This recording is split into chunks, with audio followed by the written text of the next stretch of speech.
Good morning students. मेरा नाम नम्रता शुक्ला है। आपकी कक्षा 3 विषय हिंदी पाठ 10। पाठ का नाम है परीक्षा।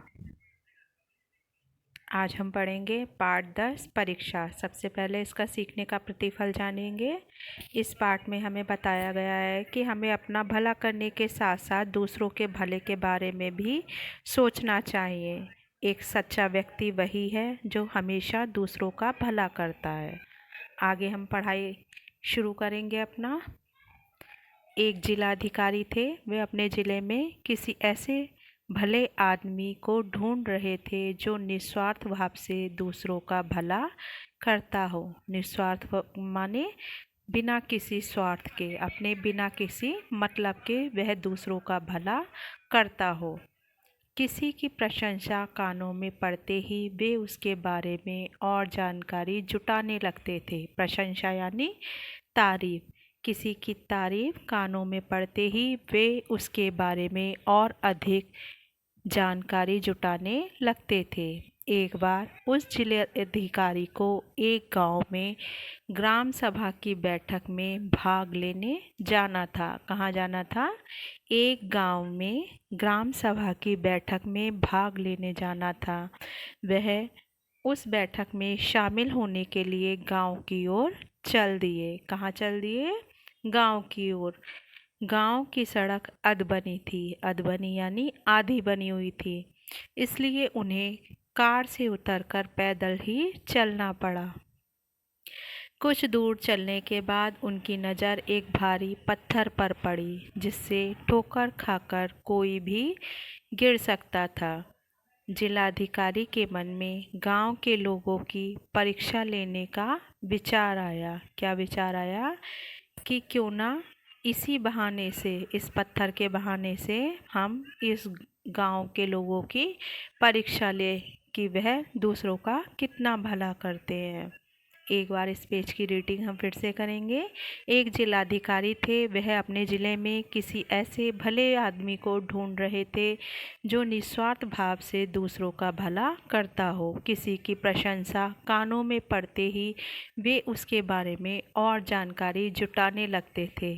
एक बार उस जिलाधिकारी को एक गांव में ग्राम सभा की बैठक में भाग लेने जाना था। वे उस बैठक में शामिल होने के लिए गांव की ओर चल दिए। गांव की सड़क अधबनी थी, इसलिए उन्हें कार से उतरकर पैदल ही चलना पड़ा।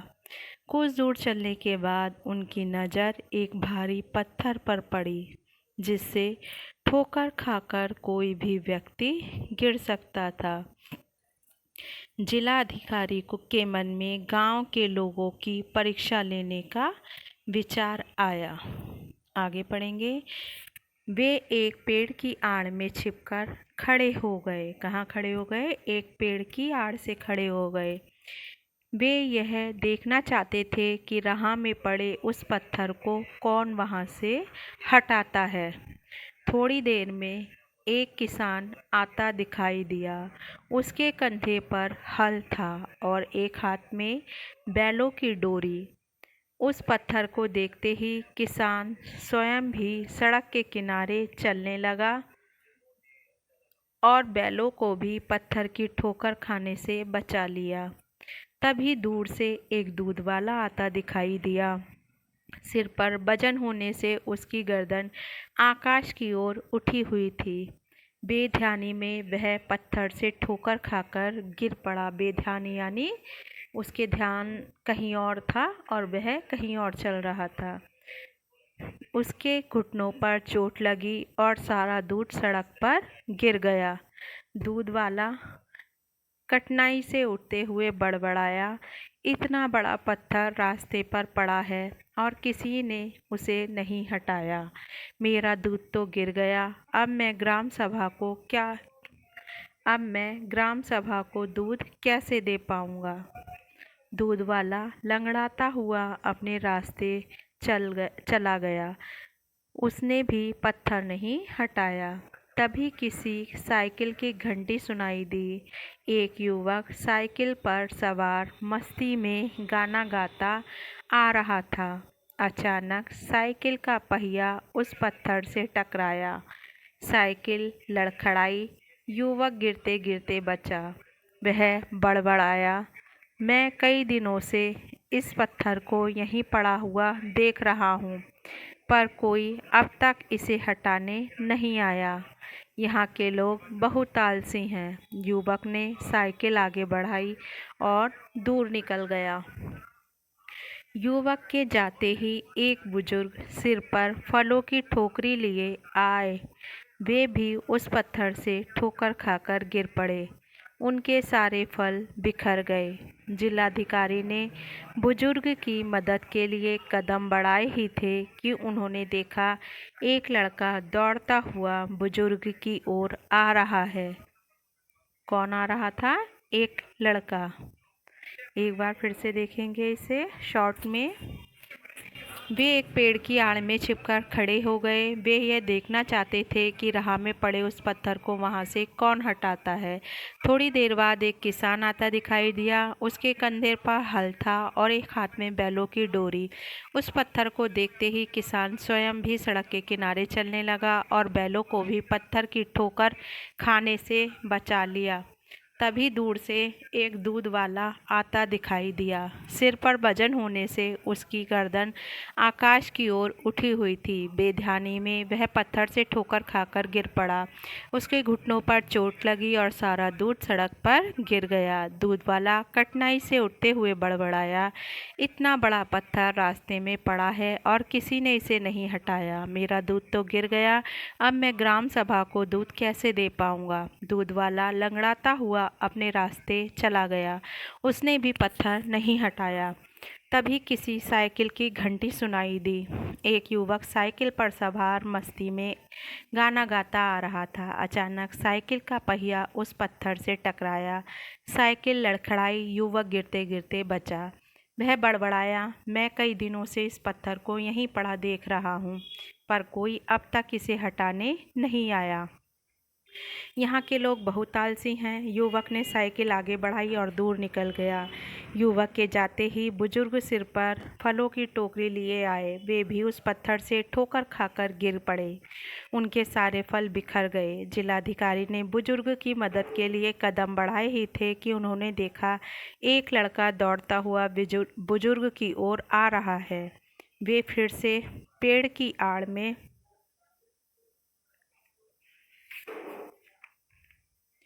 छिप गए। वह लड़का उस वृद्ध को उठाते हुए बोला, बाबा कहीं चोट तो नहीं लगी? नहीं बेटा, पर देखो सारे फल कैसे बिखर गए हैं। ये फल ग्राम सभा में बांटे जाने थे। लड़के ने कहा, आप चिंता ना करें, मैं सब फल समेटकर टोकरी में रख दूंगा। क्या कहा लड़के ने? लड़के ने वृद्ध से कहा, आप चिंता ना करें, मैं सब फल समेटकर टोकरी में रख दूंगा। लड़के ने फल समेटे, फिर फलों से भरी टोकरी उठाकर वृद्ध के सिर पर रखने में सहायता की। बुजुर्ग बालक को आशीर्वाद देते हुए चले गए। अब वह लड़का पत्थर को रास्ते से हटाने में जुट गया। जिलाधिकारी ने उस लड़के के पास आकर पूछा, बेटे तुम कौन हो? लड़के ने बताया, मैं गोपालन हूँ। कहाँ के रहने वाले हो? लड़के ने बताया, श्रीमान मैं इसी गांव का रहने वाला हूँ। तुम स्कूल जाते हो ना? कौन सी कक्षा में पढ़ते हो? जी मैं 5वीं कक्षा में पढ़ता हूँ। एक बार फिर से देखेंगे इस पेज को। वह लड़का उस वृद्ध को उठाते हुए बोला, बाबा कहीं चोट तो नहीं लगी? नहीं बेटा, पर देखो सारे फल कैसे बिखर गए हैं। ये फल ग्राम सभा में बांटे जाने थे। लड़के ने कहा, आप चिंता न करें, मैं सब फल समेटकर टोकरी में रख दूंगा। लड़के ने फल समेटे, फिर फलों से भरी टोकरी उठाकर वृद्ध के सिर पर रख दी।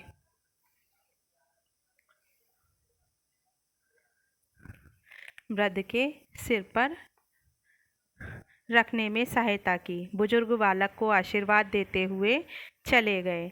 अब वह लड़का पत्थर को रास्ते से हटाने में जुट गया। जिलाधिकारी ने उस लड़के के पास आकर पूछा, बेटे तुम कौन हो? लड़के ने बताया, मैं गोपालन हूँ। कहाँ के रहने वाले हो? श्रीमान मैं इसी गांव का रहने वाला हूँ। तुम स्कूल जाते हो ना? किसने पूछा? जिलाधिकारी ने। और किससे पूछा? गोपालन से। तुम स्कूल जाते हो ना? कौन सी कक्षा में पढ़ते हो? जी, मैं 5वीं कक्षा में पढ़ता हूँ। किसने कहा? गोपालन ने कहा। और किससे कहा? जिलाधिकारी से कहा। जिलाधिकारी ने अगला सवाल किया। अगला सवाल क्या किया जिलाधिकारी ने? कि तुम रोजाना इसी रास्ते से आते जाते हो? क्या सवाल किया जिलाधिकारी ने? जिलाधिकारी ने अगला सवाल किया। किससे? गोपालन से। तुम रोजाना इसी रास्ते से आते जाते हो? गोपालन ने कहा, नहीं, महीनों इस रास्ते पर आना नहीं होता। क्या कहा गोपालन ने? गोपालन ने कहा, नहीं, महीनों इस रास्ते पर आना नहीं होता। फिर आज किस लिए आए हो? क्या कहा जिलाधिकारी ने? जिलाधिकारी ने कहा, फिर आज किस लिए आए हो? आज पड़ोस के गांव के सरपंच को हमारी ग्राम सभा में आना है। मैं उन्हीं को लेने जा रहा हूँ। क्या कहा गोपालन ने?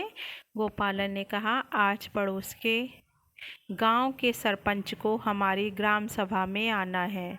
मैं उन्हीं को लेने जा रहा हूँ। अधिकारी उसकी पीठ थपथपाते हुए गांव की ओर चले गए और गोपालन दूसरे गांव की ओर। कुछ ही देर बाद गोपालन उन सरपंच महोदय के साथ ग्राम सभा में आया। किसके साथ आया गोपालन?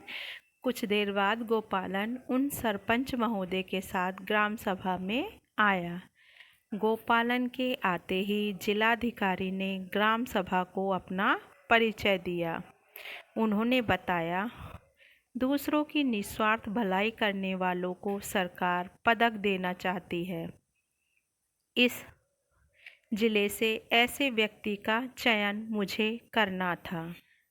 क्या कहा उन्होंने? उन्होंने कहा, दूसरों की निस्वार्थ भलाई करने वालों को सरकार पदक देना चाहती है। इस जिले से ऐसे व्यक्ति का चयन मुझे करना था। इस पेज को एक बार फिर से देखेंगे। जिलाधिकारी ने अगला सवाल किया, तुम रोजाना इसी रास्ते से आते हो? गोपालन ने कहा, नहीं, महीनों इस रास्ते पर आना नहीं होता। फिर आज किस लिए आए हो? जिलाधिकारी ने किससे सवाल किया? गोपालन से। फिर आज किस लिए आए हो?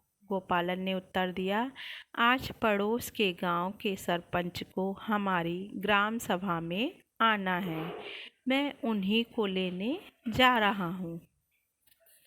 जिलाधिकारी उसकी पीठ थपथपाते हुए गांव की ओर चले गए। कहाँ चले गए? गांव की ओर। और गोपालन दूसरे गांव की ओर। कुछ देर बाद गोपालन उन सरपंच महोदय के साथ ग्राम सभा में आया। किसके साथ आया? सरपंच के साथ। कहाँ आया? ग्राम सभा में आया। गोपालन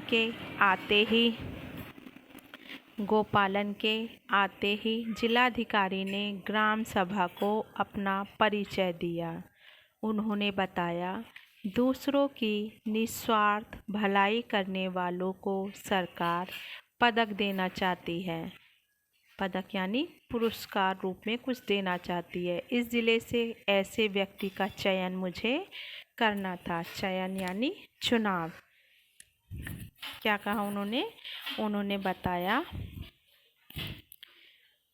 कि दूसरों की निस्वार्थ भलाई करने वालों को सरकार पदक देना चाहती है। इस जिले से ऐसे व्यक्ति का चयन मुझे करना था। कैसे व्यक्ति का? जो दूसरों की निस्वार्थ भलाई करता हो। आज इस गांव के रास्ते में मुझे वह व्यक्ति मिल गया। कैसा व्यक्ति मिल गया? जो दूसरों की निस्वार्थ भलाई करता हो। यह किसने कहा? यह कहा जिलाधिकारी ने। जो अपने ज़िले के लिए पहला पदक पाएगा, आप सबको यह जानकर खुशी होगी कि वह व्यक्ति है इस गांव का बालक गोपालन। क्या बताया उन्होंने? उन्होंने बताया आपको यह जानकर खुशी होगी कि वह व्यक्ति है इस गांव का बालक गोपालन। आगामी गणतंत्र दिवस पर स्वयं मुख्यमंत्री महोदय गोपालन को पदक प्रदान करेंगे। आगामी यानी आने वाले गणतंत्र दिवस पर स्वयं मुख्यमंत्री महोदय गोपालन को पदक प्रदान करेंगे यानी पुरस्कार प्रदान करेंगे। ग्राम सभा में खुशी की लहर दौड़ गई। दूसरों के काम आने की गोपालन की आदत के बारे में वे पहले से ही जानते थे। सरपंच महोदय ने भी ग्राम सभा की ओर से उसे पुरस्कार देने की घोषणा की।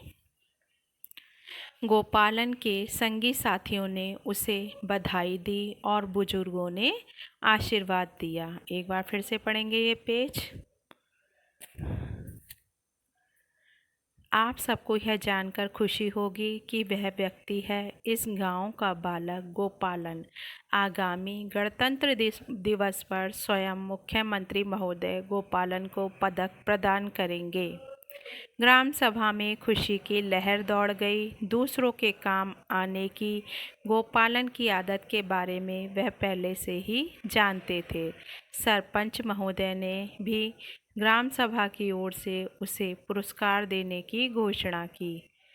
गोपालन के संगी साथियों ने उसे बधाई दी और बुजुर्गों ने आशीर्वाद दिया। अब नीचे कुछ शब्द दिए हुए हैं, हम वह पढ़ेंगे।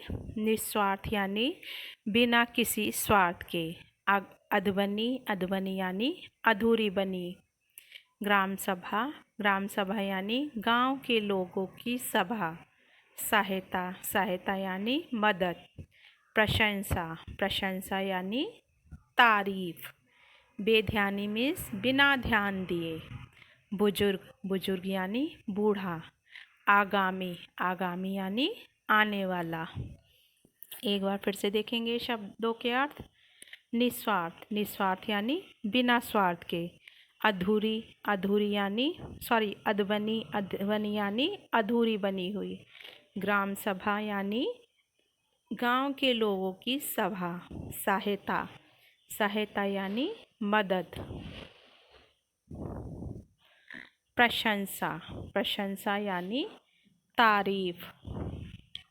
बेध्यानी, बेध्यानी यानी बिना ध्यान दिए। बुजुर्ग, बुजुर्ग यानी बूढ़ा।